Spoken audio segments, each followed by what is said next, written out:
Okay, now, to get to Indispensable Right, I love the age of rage. I just thought that was a beautiful, beautiful phrase to put out there and build the book around. And my lead-in is that in the 1960s, when I was a kid, you had two really serious issues. You had the Vietnam War, where men were dying all over the place, and you had civil rights.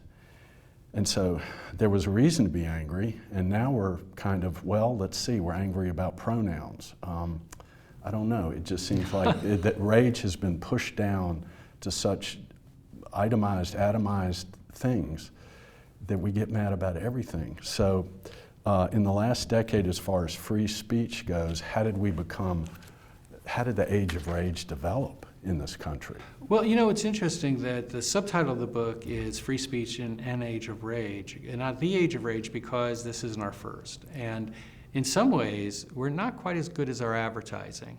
We have gone through periods of rage, and we have turned on each other. And we have arrested people by the thousands, communists, fascists, unionists, feminists. This is the sort of unvarnished view of American history.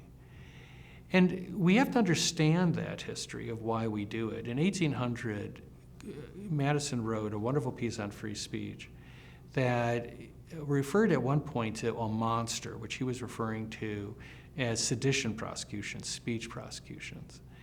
And that was one of those points, the sharp departure from the British. You know, the Star Chamber that everyone knows of as an infamous secret tribunal was actually a speech prosecution tribunal. The Crown wanted to prosecute people for treason, but even largely enabling British judges really balked at the idea of convicting someone for treason for making a bawdy joke about the Queen in some pub. And they said, you know, it just doesn't meet the elements. So the Crown created sort of treason light. It became known as sedition. And they created a new tribunal, which became the Star Chamber. And they then prosecuted the Levelers and many others for just pure speech. We rejected that model as part of our own revolution. But I was really captivated by Madison's reference to this monster, because it is a monster that sort of lives within us. And when we are really afraid or we are really angry, we release it on our neighbors. And every generation has a moment where they believe they have a license to silence others. And that's part of the strange thing about rage that I explore in the book. You know, free speech is a value that's easier to admire from a distance. You know, if you talk about, as I do in the book, the McCarthy period, people are horrified.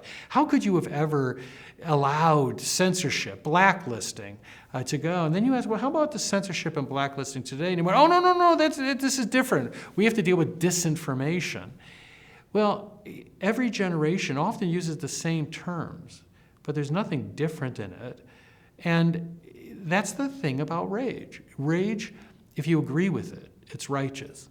And if you don't, it's dangerous. And you see it all around us. And what people won't admit today is that they like it. They need it. You know, when I was covering the Trump trial, and I came out of that courtroom after he was convicted, there were people dancing in the street.